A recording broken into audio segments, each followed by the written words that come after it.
Nah, alhamdulillah kita pada siang hari ini begitu saya mengucapkan salam, semua kita selalu seorang muslim langsung menjawab salam tersebut sebagai kewajiban yang memang sudah dianjurkan oleh Rasulullah SAW. Lebih afdolnya saya ulangi sekali lagi, Assalamualaikum warahmatullahi wabarakatuh.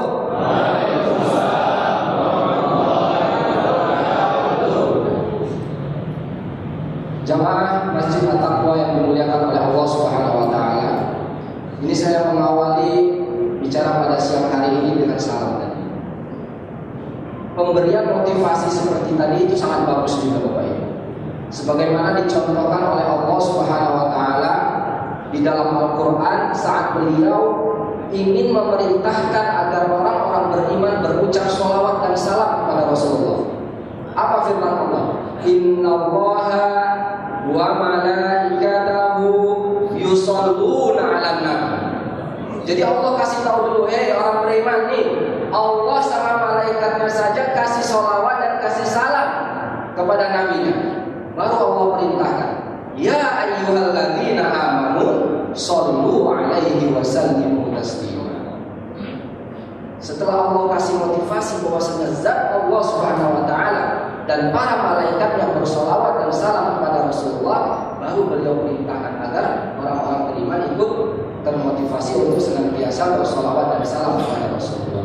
Allahumma shalli wa sallim ala sayyidina Muhammad wa ala alihi wa sahbihi wa man tabi'a hudahu bi ihsanin ila yaumiddin, amma ba'du.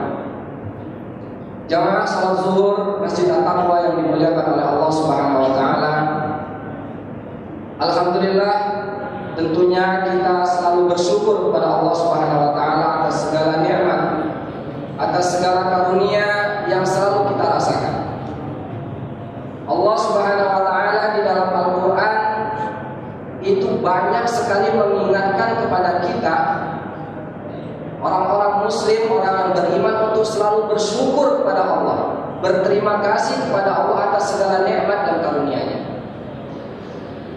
Dan hebatnya lagi, Bapak Ibu, itu semua peringatan tentang bersyukur itu di ujungnya itu selalu ada peringatan yang cukup keras, yaitu marahnya Allah Subhanahu wa taala jika kita tidak bersyukur.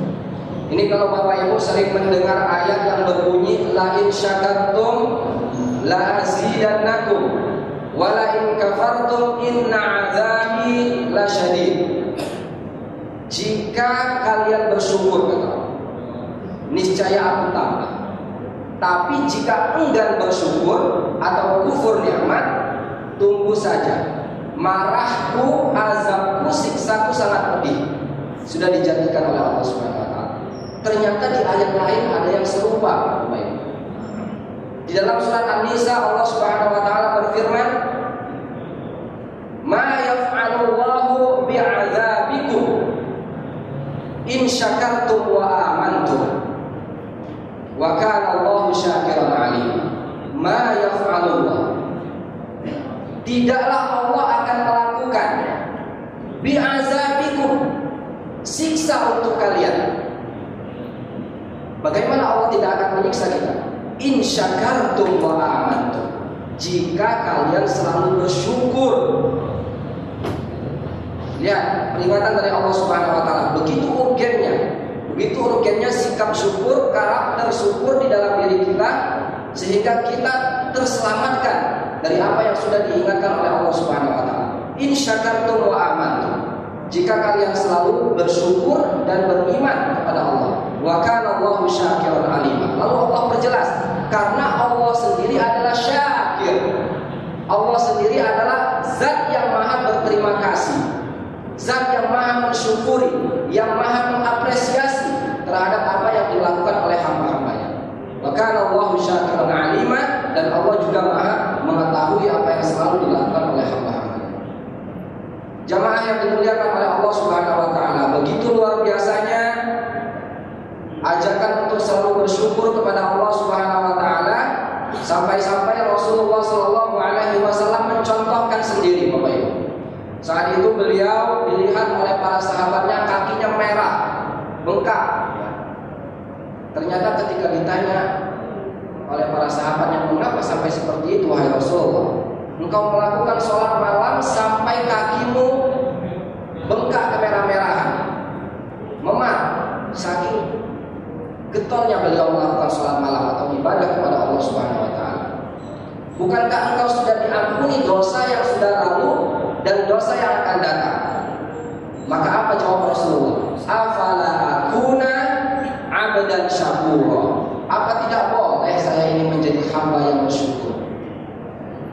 Jadi walaupun sudah diampuni oleh Allah Subhanahu wa Ta'ala dosanya yang telah lalu dan akan datang, tapi ternyata sikap syukur Rasulullah, sikap terima kasih Rasulullah senantiasa beliau tunjukkan begitu dahsyatnya kepada Allah Subhanahu wa Ta'ala. Semoga kita senantiasa dijadikan oleh Allah Subhanahu wa Ta'ala sebagai hamba yang bersyukur. Amin. Hambanya yang tahu berterima kasih. Jangankan Allah, diri kita sendiri Bapak Ibu ya. Kalau baru memberikan sesuatu kepada seseorang atau kepada anak kita lah, tiba-tiba anak kita cuek, tidak berterima kasih kepada ayah ibunya, atau orang yang kita beri tidak berterima kasih, pasti ada sedikit rasa di sini. Ini tidak tahu terima kasih. Nah, beda kalau orang yang tahu terima kasih, dia pinjam tangga misalnya, sehari 2 hari belum dikembalikan, atau pinjam panci, sehari 2 hari belum dikembalikan. Pas hari ketiganya kita sudah ngedumel 2 hari ini belum dibalik-balikin pinjam ini tetangga. Pas hari ketiganya dia balik sambil bawa panci plus semangkok kolak misalnya. Nah itu namanya tanda orang yang tahu terima kasih.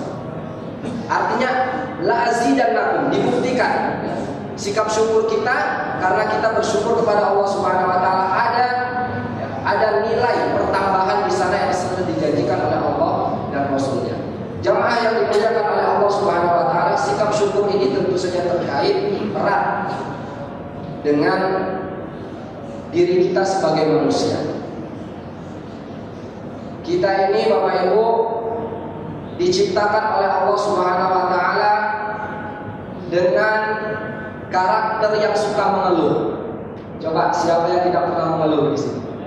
Pasti kesandung batu sedikit mengeluh, aduh sakit, itu sudah mengeluh. Itu karakter dasar kita. Pola penciptaan kita sudah seperti itu. Allah Subhanahu wa Ta'ala sudah menginformasikan ini di dalam surat Al-Ma'arij. Surat Al-Ma'arij. A'udzubillahi minasyaitonir rajim. Innallaha khuliqa halu'a. Innal insana khuliqa halu'a. Sesungguhnya manusia ini diciptakan dalam kondisi yang berkeluh kesah. Halu'a. Halu'a itu artinya keluh kesah. Apa kategorinya? Allah lanjutkan di dalam ayat yang berikutnya. Innal insana khuliqa halu'a. Idza massahu syarru jazu'a. Ini kategori yang pertama. Idza massahu syarru jazu'a. Kalau dia tersentuh, kalau dia terkena sesuatu yang buruk, sesuatu yang membuat dirinya menderita, langsung jazua. Bukan main dia berkeluh kesah seolah-olah dia yang paling menderita di dunia ini. Tidak ada orang lain. Ini kategori pertama yang paling sering terjadi. Idza massahu syarru jazua. Kalau terkena kesengsaraan, langsung darahnya naik, emosinya naik, keluh kesahnya tidak dikira-kira lagi. Tapi yang kedua adalah wa idza massahul khairu manu'a. Ini yang kedua, kategori yang kedua. Apabila dia diberi kesenangan, diberi kenikmatan, diberi sesuatu yang membuat dia gembira, nikmat karunia, apa bentuk keluh kesahnya? Manu'a. Kira-kira apa artinya manu'a ini Bapak Ibu? Kalau sudah dikasih yang senang-senang, yang enak-enak, yang membuat dirinya sejahtera, apa sikap yang muncul biasanya terjadi? Iya, manu'a. Manu'a itu dalam bahasa Arab itu artinya nih, dicengkram kuat-kuat, kayak nggak boleh lepas lagi. Kalau bahasa kita pelit, kikir. Nah, keluh kesahnya apa? Seolah-olah dia takut tidak ada rezeki lagi sesudah itu. Jadi dia keluh kesah dalam hatinya, ini jangan sampai ini dikasih ke orang, ntar saya nggak dapat lagi. Habis ini belum tentu dapat lagi. Seolah-olah Allah itu bukan Ar-Razzaq, seolah-olah Allah itu bukan Al-Wahhab, yang maha memberi rezeki, yang maha memberi karunia. Jadi dia langsung berkeluh kesah takut pada dirinya sendiri. Jadi ini dua kategori luar biasa yang disebutkan oleh Allah Subhanahu wa taala, idza massahul khairu manua. Nah, tinggal kita ini masuk kategori yang mana? Apakah yang pertama? Apakah yang kedua? Apakah dua-duanya? Ya. Atau tidak kedua-duanya? Lalu tidak sampai di situ Bapak Ibu sekalian. Allah Subhanahu wa taala jika menginformasikan suatu problem, memberitahukan suatu permasalahan, maka di situ ada solusi yang langsung dikasih tahu oleh Allah. Apa solusinya? Ayat berikutnya. Ini berkelanjutan ayat. Saya bacakan ulang. Innal insana khuliqa halu'a. Manusia diciptakan penuh keluh kesah. Idza massahu syarru jazua. Jika ditimpa kesusahan bukan main susahnya. Wa idza massahu khairu manua. Jika sudah dapat kesenangan bukan main peliknya. Illal musolli. Nah, ini kuncinya Bapak Ibu. Ya, kuncinya. Jadi Allah berikan solusi di sini. Jika kita sebagai manusia ingin meminimalisir sifat-sifat atau karakter keluh kesah tadi, maka kuncinya adalah al-musolli. Kita harus jadi orang yang sholat, orang yang rajin sholat. Jangankan kita, Rasulullah SAW itu pun berkeluh kesah. Saat beliau sedang berhadapan dengan orang-orang hebat, lagi berdakwah sama orang-orang hebat, tiba-tiba datanglah Ibnu Ummi Maktum minta pencerahan dari Rasulullah SAW. Tapi sifat kemanusiaan, sifat penciptaan yang muncul pada diri Rasulullah. Beliau bermuka masam, berkeluh kesah dengan datangnya orang buta Ummi Maktum. Padahal beliau lagi berhadapan dengan orang-orang keren. Akhirnya ditegur oleh Allah Subhanahu wa taala dalam surat Abasa wa tawalla an ja'ahul a'ma. Dia bermuka masam saat datang orang yang buta, yang sesungguhnya orang buta itu juga minta didakwahi. Ya, tapi gara-gara bertemu dengan orang yang lebih hebat tadi, muncul sifat kemanusiaan. Nah, apalagi kita? Kuncinya tadi kita mendirikan sholat. Jadi artinya keluh kesah kita itu paling baik, Bapak Ibu ya, kita laporkan, kita curhatkan kepada Allah Subhanahu wa taala. Kita curhatkan kepada Allah Subhanahu wa taala.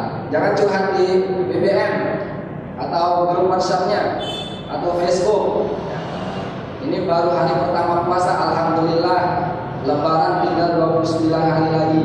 Belum apa-apa sudah bikin status ya, pengen lebaran, seolah-olah mengeluh dengan adanya puasa. Jadi curhat kita kepada Allah Subhanahu wa taala dengan sholat. Bapak Ibu pernah meresapi bacaan saat kita antara dua sujud. Jadi kita sujud, kemudian duduk, itu kita baca apa? Rabbighfirli warhamni wajburni warfa'ni warzuqni wahdini wa'afini wa'fu anni. Ini doa antara dua sujud ini hidup matinya kita itu.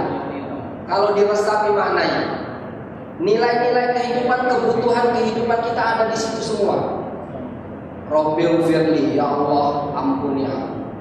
Ini kita lagi curhat. Jadi kalau lagi duduk antara dua sujud itu jangan buru-buru. Apalagi kalau lagi sholat sendirian, jangan buru-buru. Kalau lagi berjamaah mungkin karena makmumnya banyak yang berkebutuhan lainnya. Tapi kalau lagi sendiri lama-lama, Rabbighfirli, ya Allah, aku lagi curhat, ampuni aku ya Allah. Warhamni, setelah engkau ampuni, irhamni, rahmati aku ya Allah. Kasih sayangnya aku, kasihani aku, irhamni.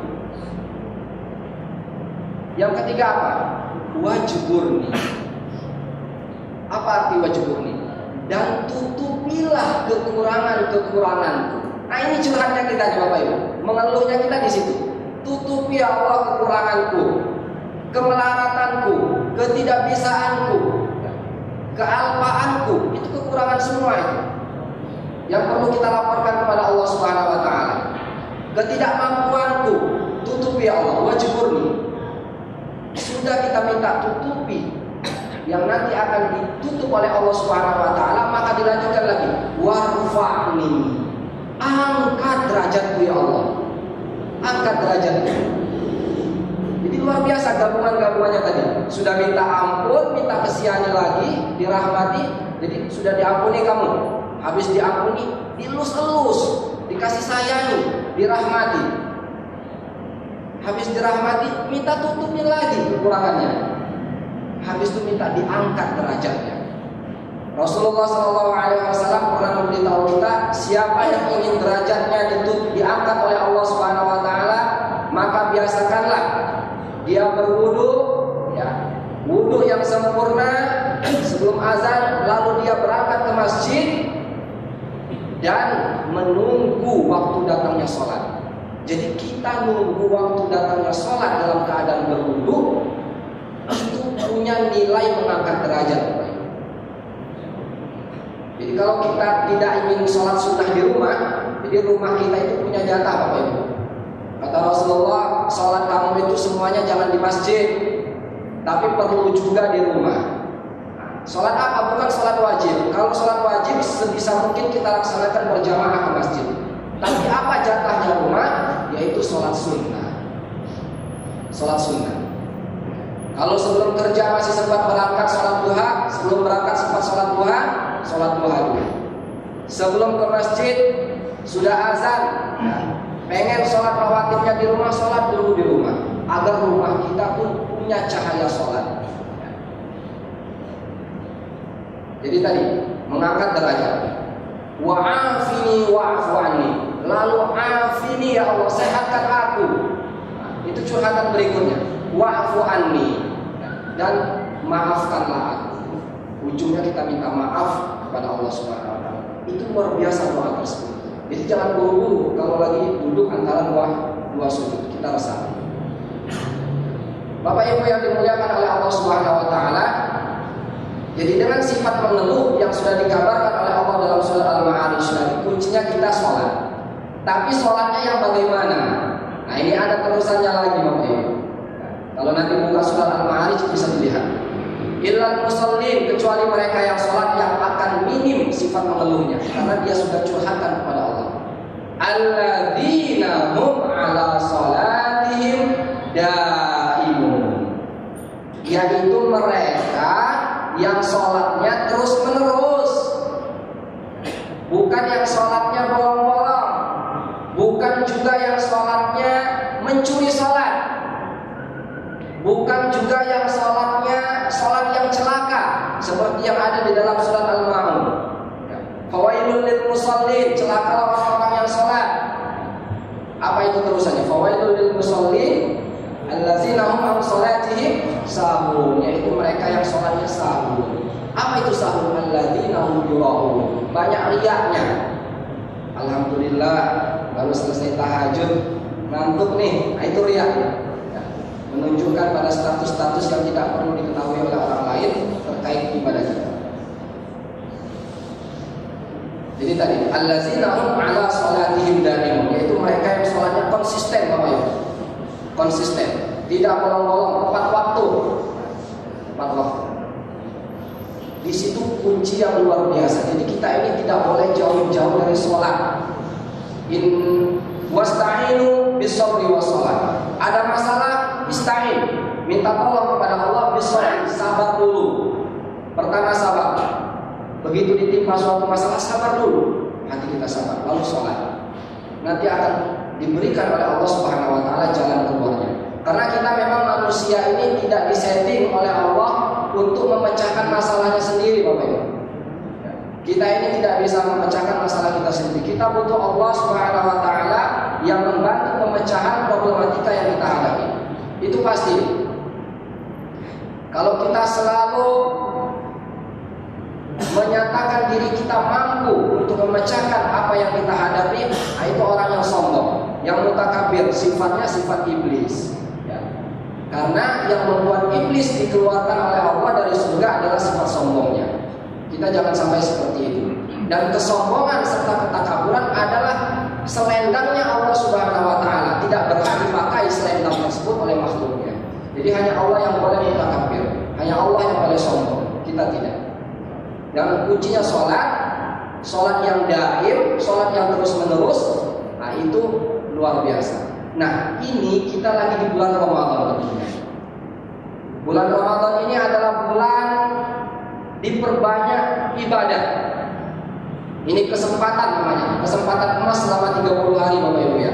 Saya tadi waktu Bapak muazin kita sebelum azan, tadi beliau melantunkan syairnya Abu Nuwas.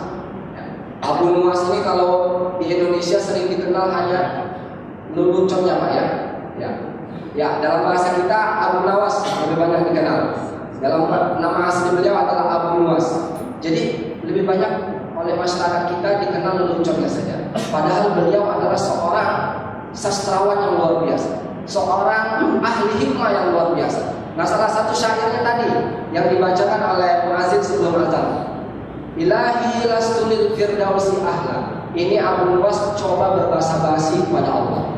Dia bilang, ya Allah, aku ini bukan calon penghuninya surga Firdaus. Tapi apa? Wala aqwa 'alan nari jahim. Tapi ya Allah, aku sebenarnya gak kuat kalau masuk neraka jahanam. Artinya apa? Artinya pengen masuk surga Pak ya? Iya, itu bahasa basinya dalam kalimat hikmah. Ilahi lastunil firdausi ahla wala aqwa 'alan nari jahim. Aku gak kuat, tapi dalam ibadahku, perilaku, aku mungkin bukan ahli surga ya Allah, tapi aku gak kuat juga masuk neraka. Tolong ya Allah, Engkau yang maha mengetahui. Artinya masih pengen masuk surga. Nah, begitu juga kita. Artinya masih butuh Allah. Ya Allah, sifatku ini jelek, ya, perilaku kurang bagus ya Allah, tapi aku gak kuat ya Allah kalau dimasukkan oleh Engkau ke dalam neraka. Artinya kita masih butuh Allah Subhanahu wa taala, mengeluh, curhat kepada Allah Subhanahu wa taala. Nah, Abu Nuwas ini dalam syairnya yang lain, Bapak Ibu saya ingin menghubungkan. Beliau katakan, min fursatil lissi dajjatus suqi. Ini soal kesempatan. Jadi beliau katakan, kesempatan emasnya seorang pencopet itu adalah keramaian pasar, semriwetnya pasar. Itu adalah kesempatan emas bagi seorang pencopet. Kalau pasar tidak terlalu ramai, tidak terlalu riuh rendah, pasti pencopetnya akan kehilangan kesempatan. Dikatakan seperti itu.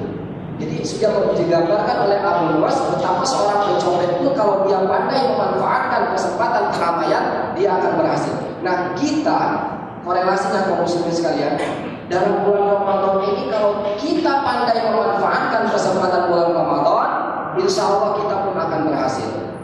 Kita puasa di siang hari, kita tahan hawa nafsu kita tahan perkataan-perkataan, ucapan-ucapan, perbuatan yang zur, yang tidak baik, yang membatalkan ibadah puasa kita, yang membatalkan nilai ibadah puasa kita, baik itu berbentuk tulisan. Lagi-lagi kalau kita suka share di grup atau posting dimanapun, itu juga nilai ibadah puasa kita terkurangi. Bercanda yang kelewatan dalam grup WhatsApp misalnya, candanya kelewatan atau yang tidak identik dengan hal-hal yang baik. Nah, itu merusak ibadah puasa kita. Kesempatan emas. Nah, kaitannya dengan sholat tadi, ini kita perbanyak sholat dalam bulan ini. Kalau selama ini sholat duhanya mungkin hanya 2 rakaat, ditambah jadi 4 rakaat. Karena ibadah sunnah dinilai menjadi ibadah wajib pahalanya, yang wajib dikelipat gandakan lagi oleh Allah Subhanahu wa taala dalam bulan Ramadan. Sehingga kita menjadi mukmin yang kuat. Kepribadian kita sebagai orang beriman itu akan semakin kuat dalam bulan Ramadan ini. Kita dididik. Ini ada kepanjangan yang tidak resmi Bapak Ibu. Ya, kepanjangan yang tidak resmi dari kata Ramadan, dari kalimat Ramadan.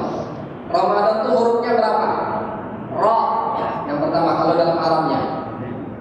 Mim. Habis mim apa tuh? Do. Setelah do bersambung dengan alif, Pak ya. Setelah alif yang terakhir apa? Nun. Ya. Nah, ini ada kepanjangan yang tidak resminya. Ra itu artinya atau kepanjangannya itu rahmah. Ra itu rahmah. Rahmah itu artinya kasih sayang. Bulan ini penuh kasih sayang Jadi jangan sampai kita lalai untuk mengambil rahmat Allah Subhanahu wa taala yang sudah disediakan di sini. Kata Rasulullah, "Kam min shaimin laisa lahu min siyamihi illa al-ju' wal 'atash." Berapa banyak orang yang puasanya puasa saja, tidak dapat apa-apa kecuali lapar dan dahaga. Nah, itu artinya tidak dapat rahmat Allah, tidak dapat kasih sayang dari Allah Subhanahu wa taala. Yang keduanya apa?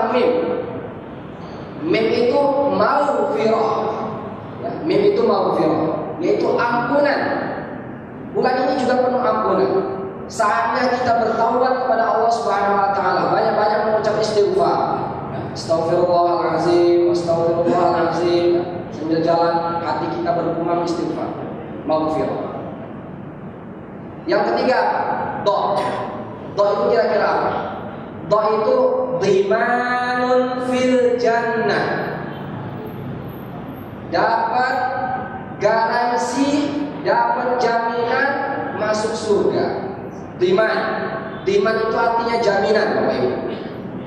Jadi Allah Subhanahu wa taala juga menjanjikan di dalam bulan ini ada kesempatan bagi kita ya, untuk mendapat bagian surga. Surga Allah Subhanahu wa taala. Dhimanun fil jannah. Yang keempat, alif.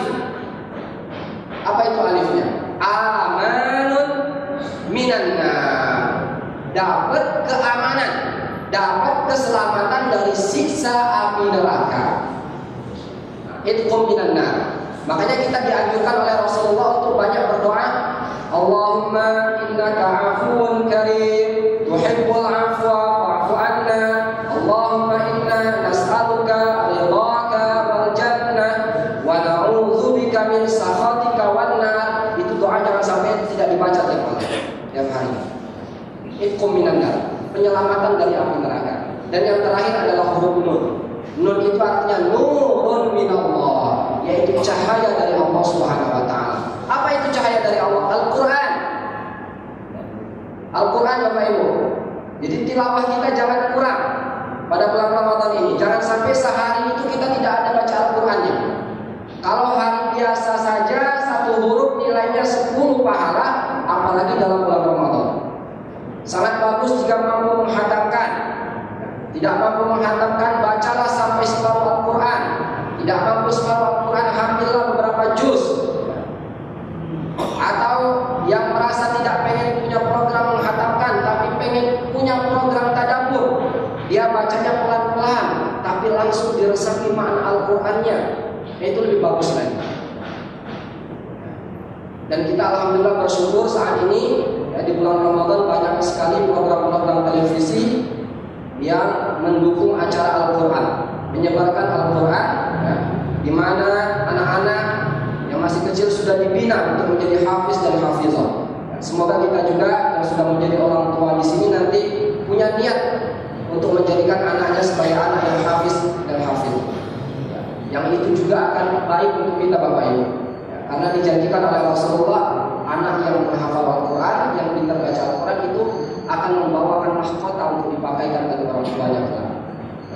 Allah alam, bentuk mahkotanya jangan dibayangin seperti mahkota yang di dunia ini. Karena apa yang ada di surganya Allah, la ainun ra'at, tidak pernah ada mata yang pernah melihat dan tidak pernah terbayang dalam benak siapa. Tapi itulah janji dari Allah dan Rasulnya. Jadi nurun minallah, kita penuhi rumah kita dengan cahaya dari Allah Subhanahu wa taala, yaitu Al-Qur'an. Jangan sampai rumah kita seperti rumah yang kosong. Ya, tahu sendiri kalau rumah kosong kita tinggal seminggu saja, ditinggal mudik, kecoaknya keluar semua itu, kotor. Ya. Walaupun sudah kita sapu sebelum berangkat, tapi pulangnya nanti pasti kotor lagi, karena banyak serangga. Nah, begitu juga hati kita. Kalau tidak disinari, tidak dicahayai oleh Al-Quran, maka tadi akan banyak kotoran-kotoran yang akan masuk. Nah, inilah kesempatan pada bulan Ramadan. Allah Subhanahu wa taala sudah menghamparkan kepada kita semua rahmat, maghfirah, ampunan dan kasih sayang serta kesempatan-kesempatan yang emas ini. Maka mari kita manfaatkan dengan sebaik mungkin sehingga kita menjadi orang-orang yang memang bertakwa, menjadi mukmin yang kuat, mukmin yang punya kepribadian yang karakternya kuat. Al-mu'min al-qawi khairun wa ahabbu ila Allah minal mu'minil dhaif. Orang beriman yang dirinya kuat, jiwanya kuat itu lebih baik di sisi Allah daripada orang mukmin yang lemah. Kesempatan Ramadan adalah kesempatan memperkuat jiwa kita, kesempatan memperkuat jiwa kita, diri kita, fisik kita, sehingga menjadi hamba-hamba yang taat kepada Allah Subhanahu wa taala. Bapak Ibu yang dimuliakan oleh Allah Subhanahu wa taala, mudah-mudahan dengan tausiah singkat ini dalam kesempatan silaturahim kita ini ada manfaat yang bisa kita peroleh bersama, sehingga kita dalam kesempatan bulan Ramadan kita punya kesempatan menuntut ilmu yang lebih banyak, sehingga tadi diri kita menjadi semakin terisi, semakin terisi, sehingga kita kalau beribadah bisa meresapi. Beribadah tidak hanya mencuri sholatnya. Rasulullah sudah tekankan kalau sholat jangan curi sholat kalian. Bagaimana kata sahabat sholat kok bisa dicuri? Yaitu orang yang tidak sempurna bacaan dan rukunnya. Belum lengkap dia baca subhanallah sudah berdiri lagi. Bentuk fisiknya sangat ruku belum sempurna sudah berdiri lagi. Sujudnya belum sempurna sudah berdiri duduk lagi. Itu namanya orang yang mencuri sholatnya. Nah, jangan kita curi sholat kita sendiri, Bapak Ibu. Kalau taraweh, pilihlah taraweh yang sedang-sedang saja. Kalau tahan yang pilih yang satu juz, pilih yang satu juz, itu luar biasa. Tapi jangan pilih taraweh yang terlalu cepat. 5 menit sudah berapa rakaat, 10 menit sudah mau selesai witirnya. Pilihlah yang sedang, yang kira-kira 30 menit, nah itu masih masuk ukuran wajar. Yang bacaannya masih taktil kalau 30 menit. Tapi kalau 10 menit sudah selesai itu keterlaluan. Nah, keterlaluan Bapak Ibu. Jadi kita mulai harus memperbaiki kita memilih tarawih yang tadi ukuran sedangnya itu 30 sampai 40 menit lah. Kalau yang satu juz lengkap itu biasanya 1 jam atau sampai 1 jam setengah. Tarawih sendiri tadi itu mulai kita memperbaiki kondisi sholat kita sehingga kita semakin khusyuk dan betul-betul merasakan ini adalah bagian dari rahmat yang diberikan oleh Allah Subhanahu wa taala, sehingga harus kita cicipi pada bulan Ramadan. Bapak Ibu sekalian, demikian saja mungkin yang dapat saya sampaikan, mudah-mudahan bermanfaat. Saya mohon maaf kalau dalam penyampaian saya mungkin ada hal-hal yang kurang berkenan. Sesungguhnya ini adalah wujud dari silaturahim kita, mudah-mudahan semakin menumbuhkan diri kita sebagai orang muslim dan mempererat persaudaraan kita. Demikian, wabillahi taufiq wal hidayah. Assalamualaikum warahmatullahi wabarakatuh. Untuk saat ini kita memasuki sesi tanya jawab. Sediakan 1 sampai 2 pertanyaan. Silakan bagi para jamaah jika ada yang ingin ditanyakan.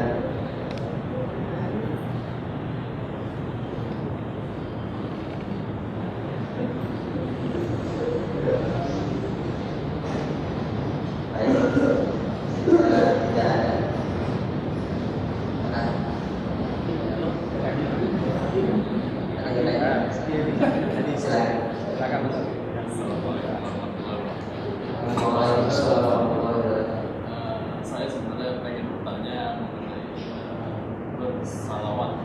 Salawat itu sebenarnya pemahamannya bagaimana? Karena Allah dan malaikatnya salawat kepada Nabi. Kayaknya kalau secara manusiawi baik banget, Allah maha pencipta, maha segalanya, bersalawat ke Nabi gitu. Nah, mohon penjelasan itu aja.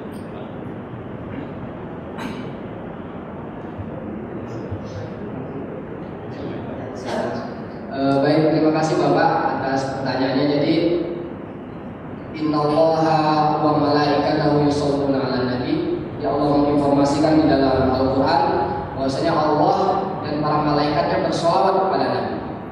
Jadi ulama tafsir menjelaskan makna sholawatnya Allah dan para malaikatnya. Kalau Allah ini adalah artinya cucuran rahmat.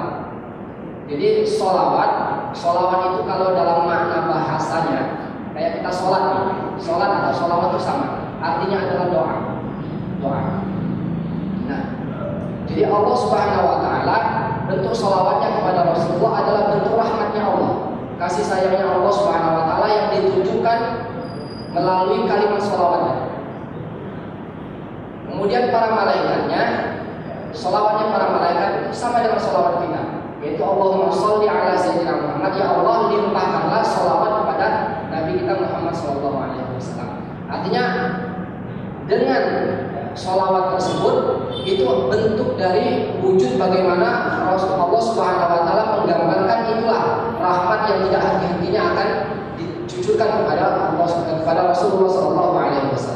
Jadi kalau kita ini sholawatnya kita itu kita memohon keberkahan dari Allah, memohon keberkahan dari Allah agar kita didekatkan kepada Rasulullah SAW dengan bentuk sholawat. Jadi sholawat tadi adalah kalimat cinta.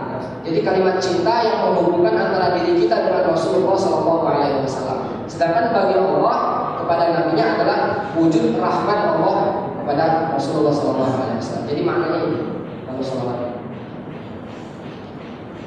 Dan mudah-mudahan bisa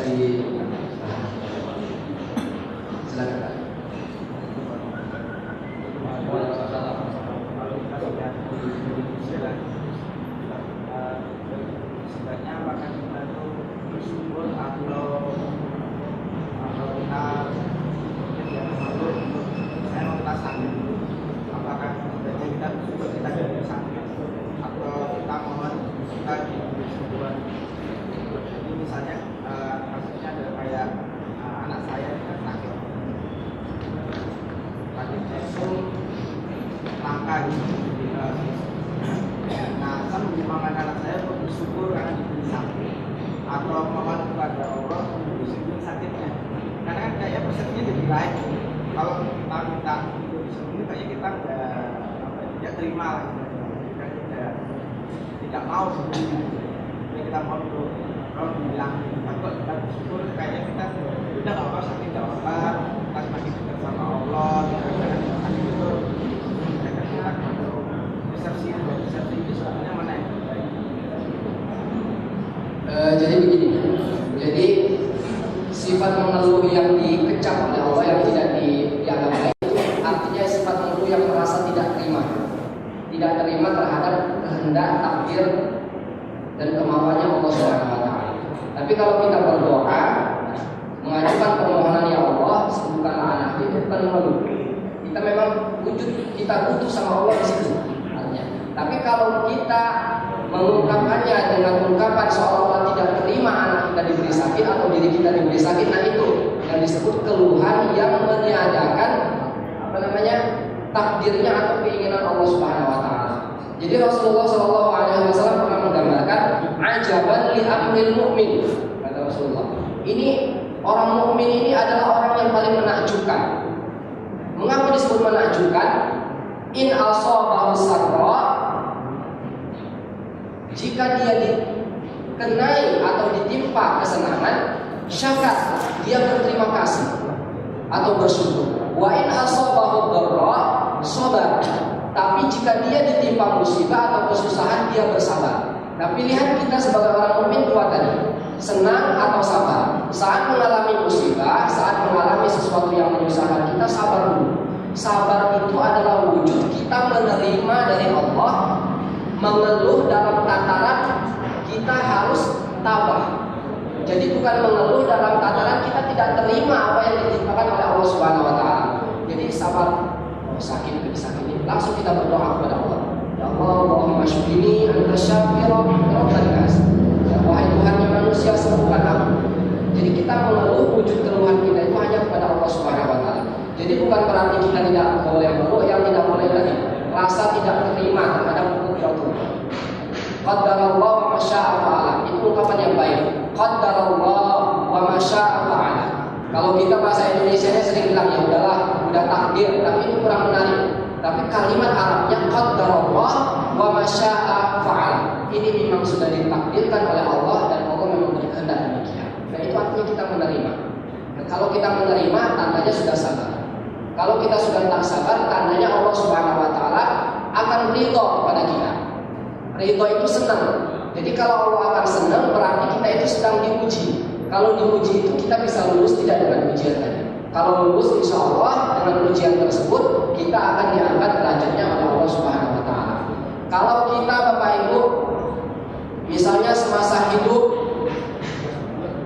sholat sering bolong-bolong, puasa sering ditinggalkan. Terus dilanjut usia kita ini sakit lama sakit kita. Ada orang yang sehat-sehat, tahu-tahu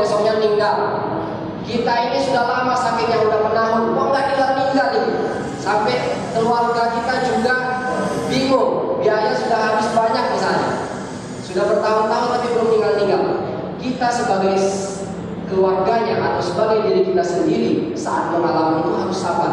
Karena mungkin sakitnya kita tadi diperpanjang oleh Allah untuk menebus dosa kita di dunia. Jadi kita sakit itu menggugurkan dosa kita, menjadi kifarat dosa kita. Nah, setelah mungkin dia selama ini puasanya jarang, sholatnya jarang, pas usia 60 sakit, usia 65 baru nikah, 5 tahun sakitnya. Nah 5 tahun itu sudah mengkifarat dosa-dosa ibadah yang mungkin selama ini dia tinggalkan. Makanya dia harus sabar terhadap sakit tersebut. Itu adalah bagian dari Allah Subhanahu wa taala menguji atau menggugurkan dosa kita. Kira-kira seperti itu. Ya, terima kasih. Sudah 2 pertanyaan. Demikianlah ceramah yang telah disampaikan oleh Bapak Ustaz Abdi Deni Kayanto dengan tema Ramadan membentuk karakter mukmin yang kuat. Semoga kita semua dapat mengamalkannya. Amin ya rabbal alamin. Kami atas nama panitia Ramadan dan jamaah mengucapkan terima kasih kepada Pak Ustaz yang telah memberikan tausiah pada siang hari ini, dan semoga mendapatkan darinya seperti Allah Subhanahu wa taala. Marilah hari siang ini kita tutup dengan bacaan kafaratul majelis. Bismillahirrahmanirrahim.